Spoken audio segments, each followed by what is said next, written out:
Grampi ama xitaa aanu qaadano magac walba oo qosol leh oo ay Soomaalidu ula baxday fanaankan maxaad ka taqaanaa noloshiisa gaarka ah waa maxay waxa muuqaalkiisa sidan ka dhigay sawirka gabadhan kula jirta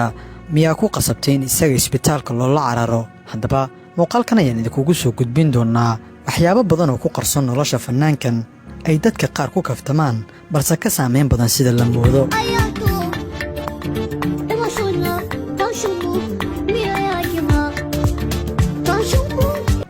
inta aanan warbixinteena xasaasiga ah gudagelin waxaan kaa codsanaynaa inaad muuqaalkan like saarto si aad inoo dhiirigeliso una sheergari asxaabtaada si aan u helno saaxiibo wanaagsan sida adiga oo kale waad ku mahadsan tahay la socodkaaga magaciisa saxda ah waxaa loo yaqaanaa Musa Sandian Kaba waxaana uu dhashay waddanka Guinea Mr. Musa ayaa ku dhashay cudurka loo yaqaano progeria kaasi oo ah genetic disease ama cudur hidroga ah cudurkan ayaa sababay isbeddel ku yimaado qofka DNA-giisa isla markaana keenay in qofka muuqaalkiisa uu isbeddel ku yimaado kana duwanaado dadka caadiga ah fanaankan caanka ah ee loo garanogyahay Grampi dadka ayaa inta ugu badan ka dhigta mujaajilo iyo wax lagu qoslo muuqaalkiisa waana sida hada dad badan oo Soomaali ah ay ula baxeen magacyo maadle xitaa aan ugu dhawaaqno magaca ay dadka ugu badi dhahaan kaasi oo ah Alfanaandoli dadkeena Soomaaliyeed waa kuwa dhib badan xitaa haddii uusan fanaanka iyaga ka dhalan waa kuwa magac ula baxaya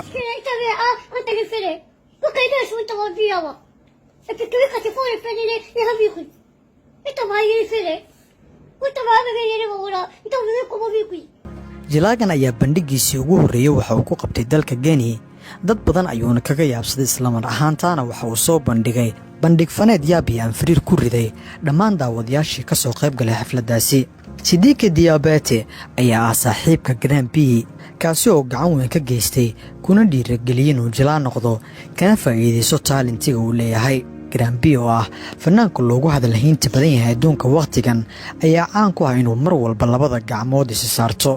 waana habka inta ugu badan uu sawirada ku galo dadka caanka ah isaga sawirada la gala ayaa inta badan ku xushmeeya sameynta qaabka uu isagu gaarka leeyahay ee ah in gacmaha la is saarto maruu wareysi ku bixinay meel public ah ayaa lagu weydiiyay waxa ay ka dhigan tahay gacmaha uu is saarto waxaana uu ku jawaabay inay taasi tahay calaamad uu Rabbi ugu xamdinayo mar walba Grampi oo ah fanaanka hadda loogu hadalhaynta badan yahay caalamka ayaa bandhig faneedyo badan qabtay kadibna waxaa bilaabatay in jilaayaal caan ay u soo diraan casuumaad iyagoo ka codsanaya inuu kala soo muuqdo masraxa isla markaana uu qayb ka noqdo showyada ama bandhigyada ay iyagu qabanayaan sidoo kale Grampi ayaa ah saaxiibka ugu dhow ciyaaryahano badan oo caan ah kuwaasi oo ka soo jeeda asal ahaan dalka Guinea waxaana xidigahaasi ka mid ah Paul Libile Pogba oo Manchester United ka tirsan iyo Naby Keita oo isna u ciyaara kooxda difaacanaysa horyaalka Premier League dalka Ingiriiska ee Liverpool Grampi ayaa noqday muddooyinkii la soo dhaafay shakhsigii ugu hadalhaynta badnaa dalkiisa iyo guud ahaanba caalamka kaasi oo casuumaad badan ka helay madaxda iyo siyaasiyiinta dalka Guinea sanadkii 2019 dowladda dalkiisa ayaa u magacaawday Grampi xubin ka mid ah xubnaha ku matala dalka Guinea koobka qaramada qaaradda Afrika kaasi oo lagu qabtay waddanka Masar iyadoo markaasina xulka Guinea ay ka mid ahaayeen wadamadii ku dagaalamayay hanashada koobkaasi iyadoo ay xusud mudan tahay in xulka qaranka dalka Algeria oo kaashanaya Riyad Mahrez ay koobkaasi kor u qaadeen taasi oo muujinaysa in Grampi koobkaasi uu daawado ka ahaa isla markaana dalkiisa uu matalayay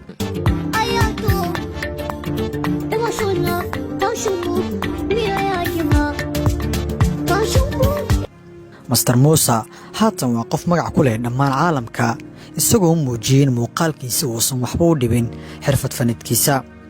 October 4 sanadii 2019 Grampi waxa uu soo saaray album la magac baxay Ikhadi Nana taasi oo ay ka soo qayb galeen kumanaan taageerayaal ah kuwaasi oo aad u xiiseynayay codka halaasiga ah ee fanaankan cajiibka ah Musa Sandian Kaba ayaa ah qof mar walba dhiirigeliya dadka la nool xanuunada jinsiga ah isagoo mar walba tusaale u soo qaata xanuunkiisa inuusan ka hor istaagin inuu muujiyo talentigiisa isla markaana ka mira dhaliya riyadiisa iyo hadafyadiisa waxaa baraha bulshada aad ugu faafay sawirka isagoo la fadhiya gabar amaba la taagan iyo sawirka kale ah in isagu uu isbitaal jiifo si maadla ayay dadka qaar ee baraha bulshada isticmaala uga hadleen iyagoo odhanayay Grande B isbitaalka ayaa la dhigay kadib markii uu sariirta la wadaagay gabadhan idiin muuqata. haddaba waa maxay xiriirka ka dhexeeya labada shakhsi? Eudoxia ayaana inaas ahaan lagu magacaabaa African Kim Kardashian, waana gabar model ah oo u dhalatay waddanka Ivory Coast. gabadhan oo muuqaal ahaan ah dadku waa la kumanaysta jir aad u xajmi weyn, kaasi oo cagsi ku ah Grande B oo isagoo ah mid aad u yar, waana sababta keentay in dadku ay aad uga falceliyaan sawirrada ay isla soo galeen iyagoo aad ugu falanqaynaya baraha bulshada kana hadlaya farqiga awoodeed iyo jir ahaan ee u dhaxeeya labadan qof. dadka ayaa aad isku weydiinaya in xiriirka labadan aktar ka dhaxeeya uu yahay mid dhab ah iyo in Eudoxia ay doonayso dhaqaalaha Grande B. si walba ay ahaataba xiriirkooda ayaa ah mid u muuqda dhab, iyadoo Grande B uu shaaca ka qaaday isla mar ahaantaana uu caddeeyey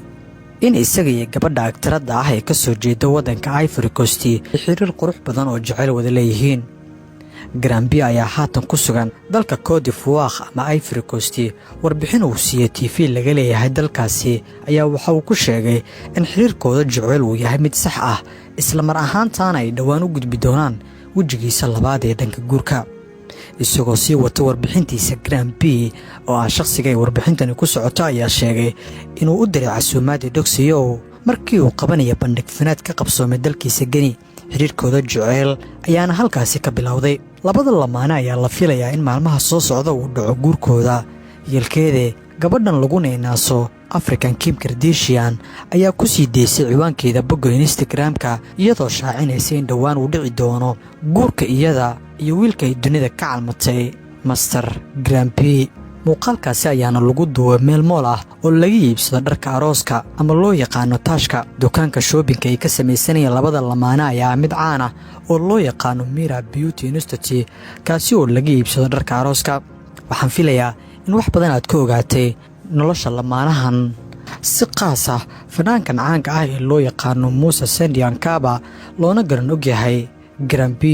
haddii aad warbixintan daawatay, waxaan kaa codsanaynaa inaad like saarto una share garayso asxaabtaada, aragtidaadana inoogu reebto qaybta hoose ee kommentiga.